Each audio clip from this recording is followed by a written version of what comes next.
In last session, we wrote a Python code to access our products table.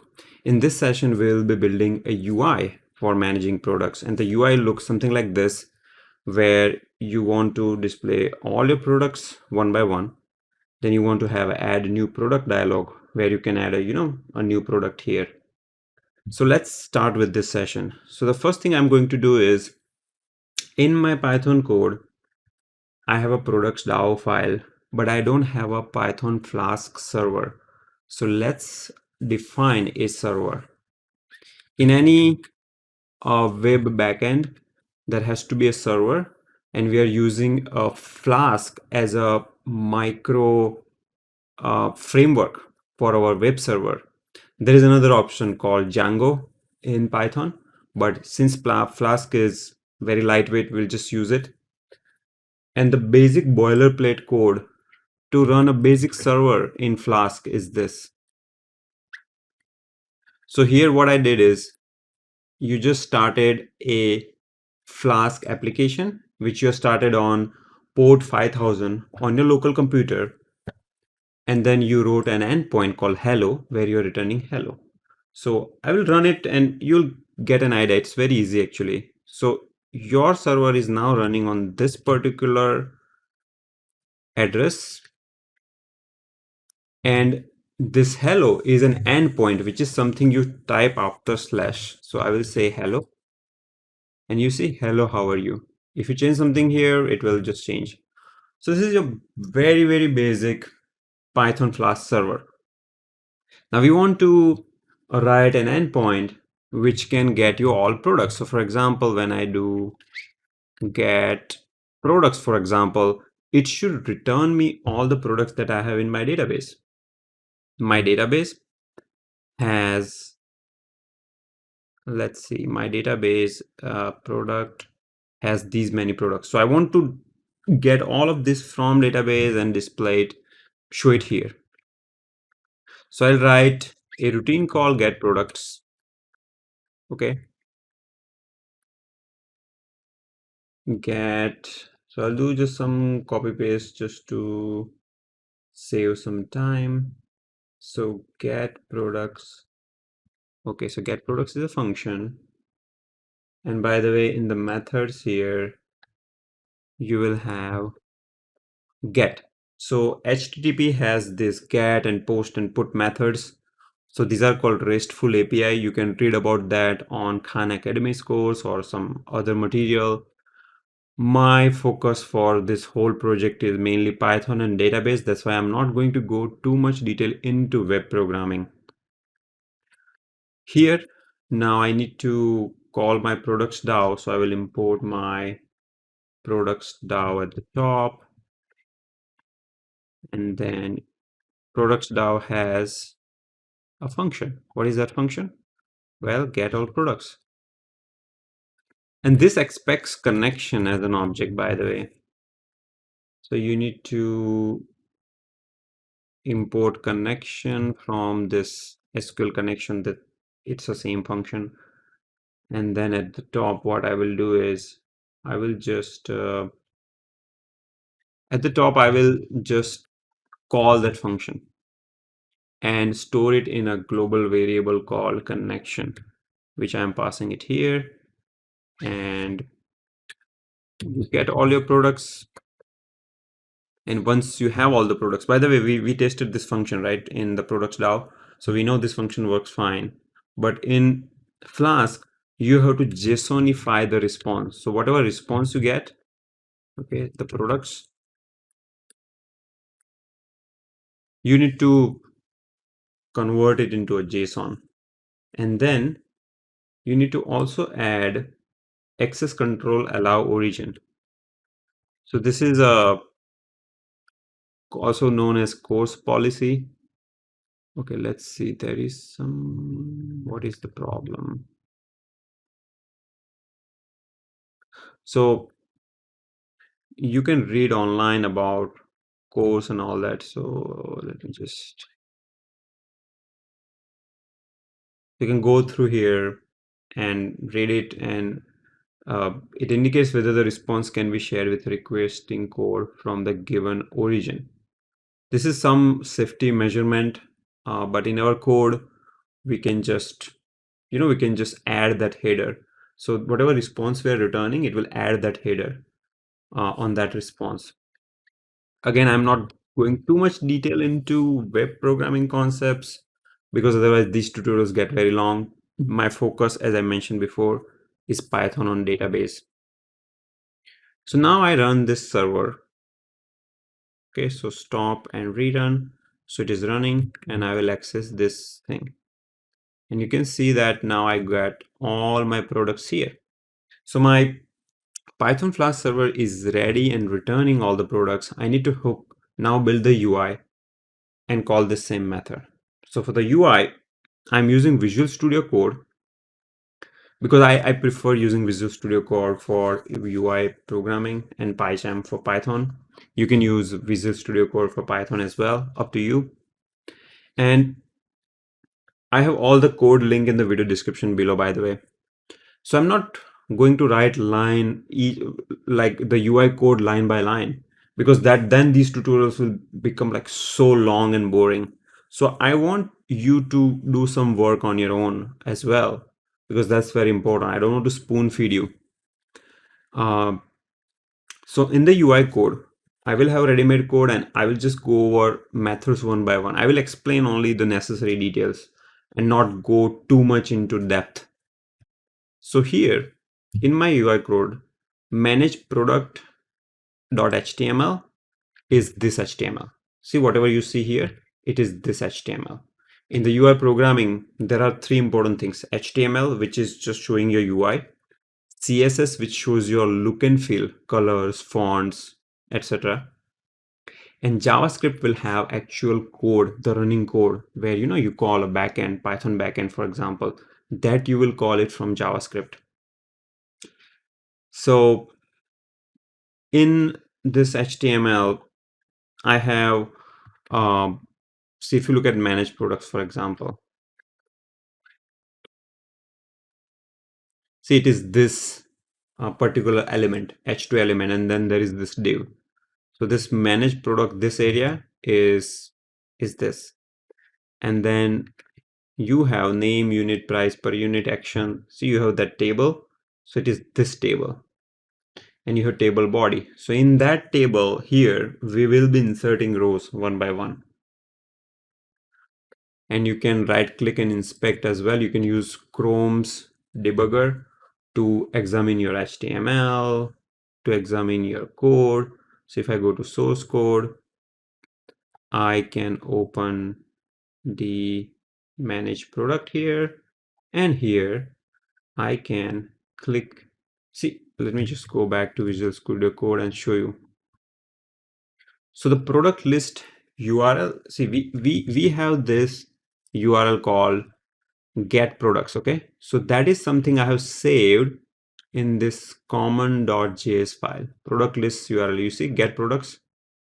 So this particular thing is a URL which I'm using here, and $.get is just making it is a way of making a backend call or HTTP call from your JavaScript code. And when you make that call, you get this as a callback. So in this function, you get a response back. So this will contain the list of products. And if there is a response, what we are doing is, by the way, this is a way to run a for loop in JavaScript.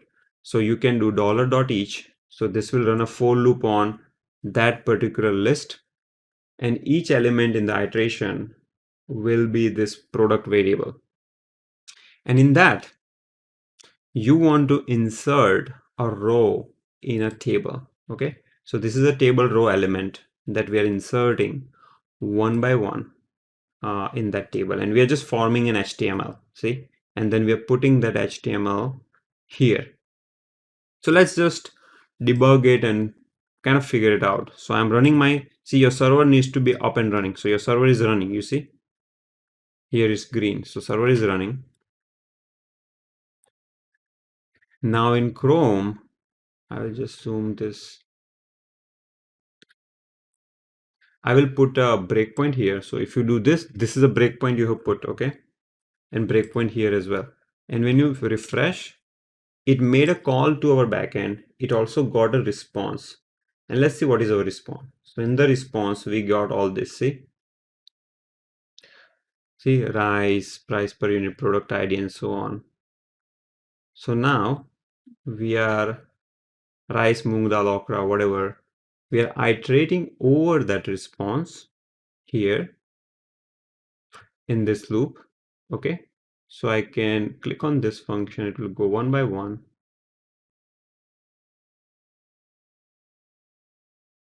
I think I had to put a breakpoint inside it, but you see it already worked. So that for loop populated all the products. So now my backend server and UI is all hooked up. So if I go and delete any product from here, it will be reflected. Now let's look into deleting a product. So when you make a delete call, what happens? So first thing we need to do is write an endpoint, of course, for deleting a product. So I'm going to just copy paste just to save some time. It's the same, very similar routine that we wrote for get products. Okay. So we'll call it delete product, but this time the methods is post. So in HTTP, when you are trying to get data from server, it is get. When you're trying to update some data in the backend, it is post. So we had this delete product function, which we wrote in an earlier video session, if you remember, and that accepts product ID. So I'm passing a product ID from request.form. By the way, this is the way to supply data from frontend to backend. And we'll see how frontend looks. And once you have deleted a product, you will get a return ID, which you will return as a response. So I will stop the server and start it. So now this server is ready to take delete product request. So I'll go to my backend code, and here in this function, this is the code that gets called when you click on delete button. So when I click on delete button, see, right click inspect. In right click inspect, there is event listeners and there is click. And in click, there are two listeners like 58 and 20. So you see 58. So this is that. And there is 20. So 20 is on edit product. So by the way, I don't have the edit product. I removed it. So maybe I should remove this method. I'll remove it. But yeah, you have only delete product. In this function, what we're doing is we are getting the product ID from the row which is being clicked, right? So tr is this is the way. So let's see. So when you click on this delete, okay, this is how you get the that particular table row, and table row element is tr is table row.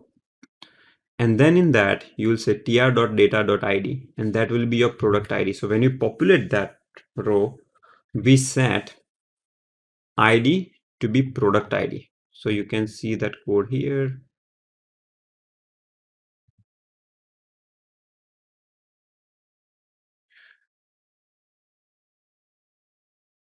Okay, see, data ID is product ID. So when we populate it, we set it here, and that's what we are getting back here.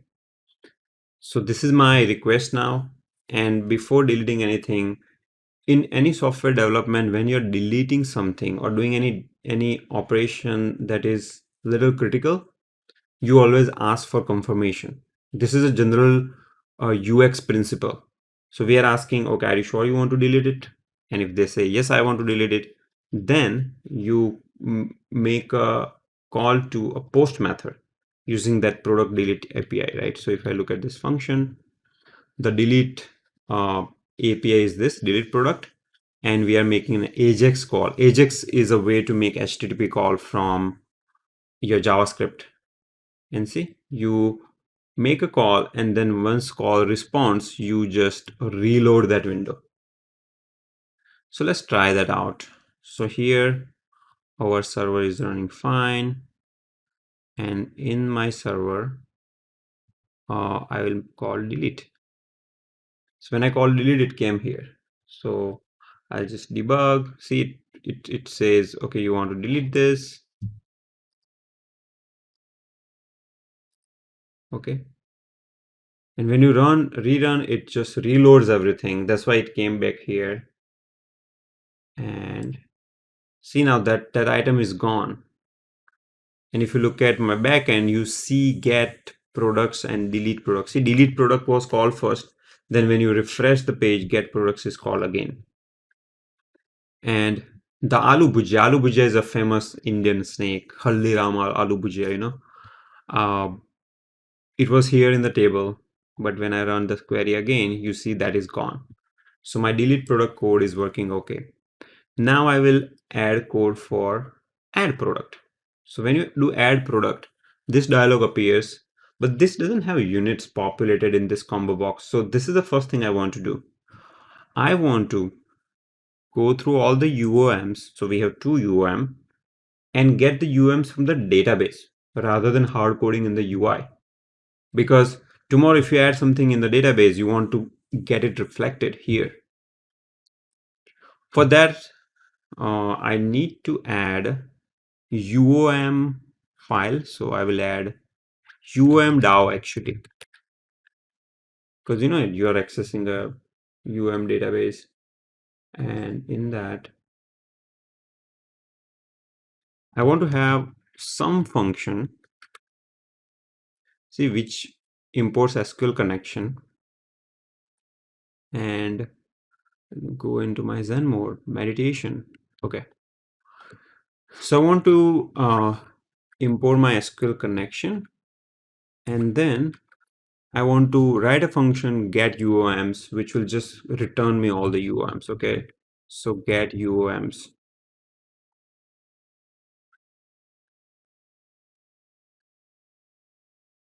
So what should this do? Well, this should, as usual, it should create a cursor, and then it should execute a query. So cursor.execute, it always has a query. This is standard syntax in Python for accessing MySQL. So query is what? Simple. By the way, you need to put this query in a tuple. That's just a syntax again. Select star from UOM. And you can say for UOM ID, UOM name in cursor. Okay. What do you want to do here? Well, you want to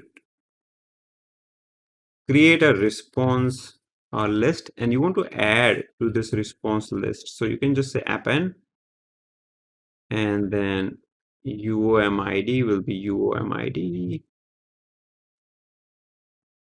UOM name will be UOM name. And you return the response back. So I will just right click and test it here. Okay, so it says cannot import name. Okay, I think I had a typo. It's actually get connection. So yeah, this one.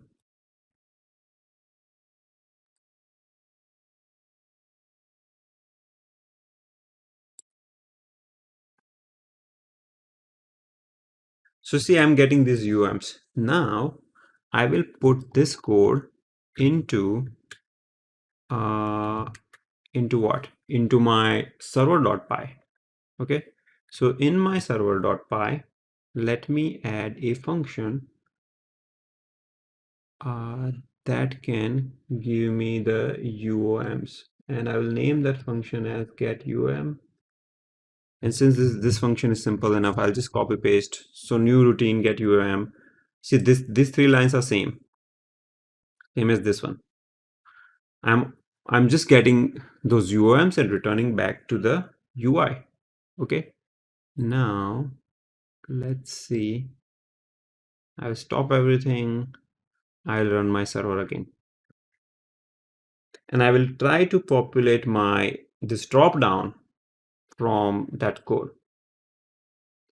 So if you look at this, I already have that code. This is a UM list API, which I'm calling here from product model. Now manage product.js file has code for both this particular grid as well as add new product. Okay, it has both the code. So let's see.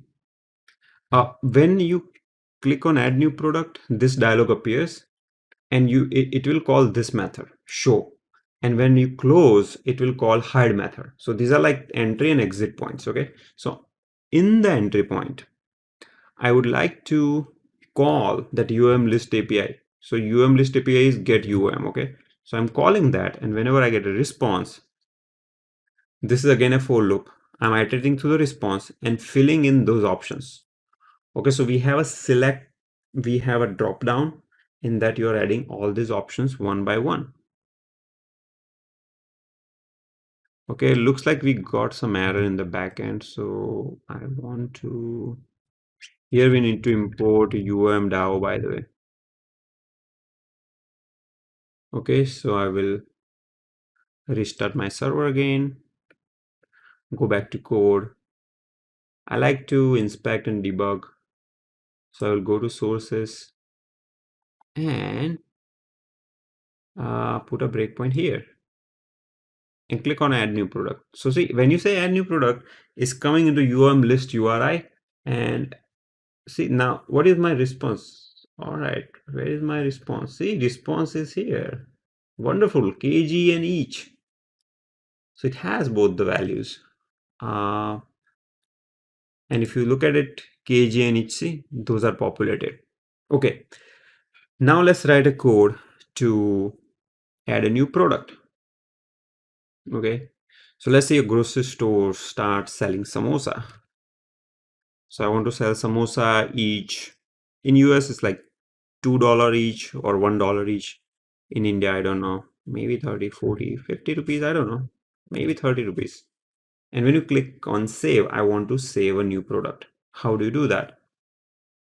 So you have to write, of course, a backend entry point for saving a product.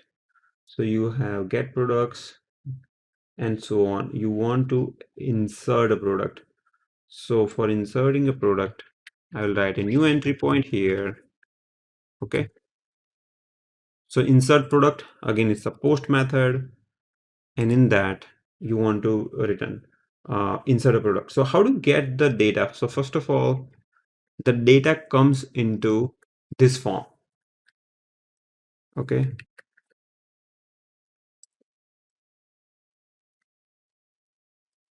So request.form. So request I'm importing from Flask, and that .form.data will have the data for inserting a product.